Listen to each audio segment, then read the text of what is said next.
The lighthouse that waited on the edge of a quiet sea stood an old lighthouse.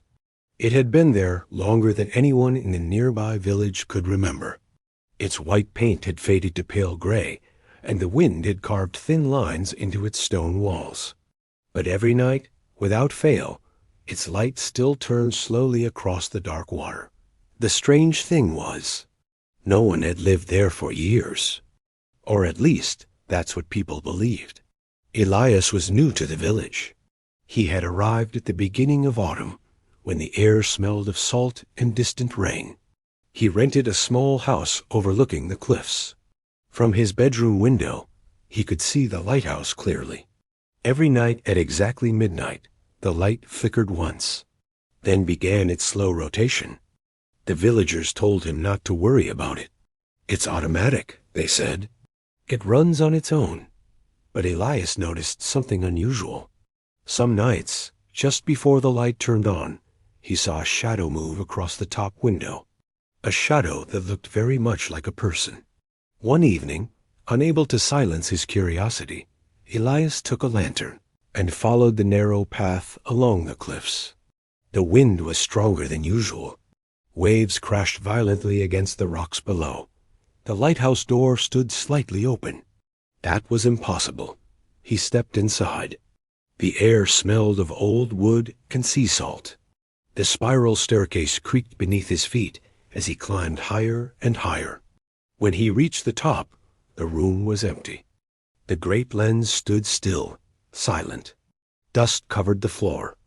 No footprints, no sign of life. And yet, the mechanism suddenly clicked. The light flickered once, then began to turn.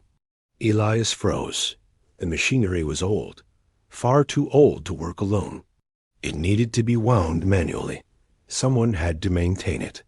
Slowly, he walked around the circular room. That's when he saw it.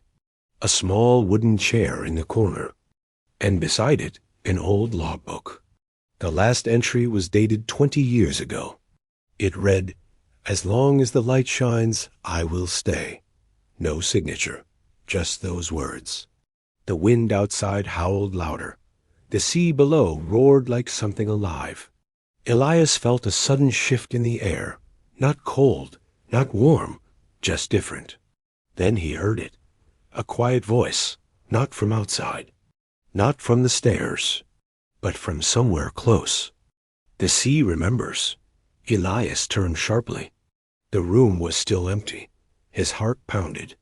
The light continued its slow rotation, casting long-moving shadows across the walls.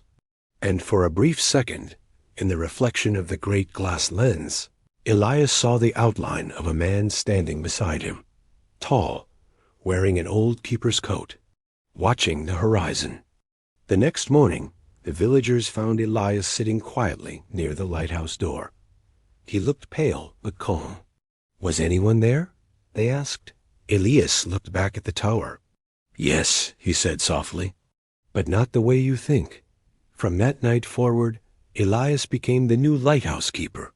He moved into the tower, and every evening, just before midnight, the light flickered once, then began its slow, faithful rotation.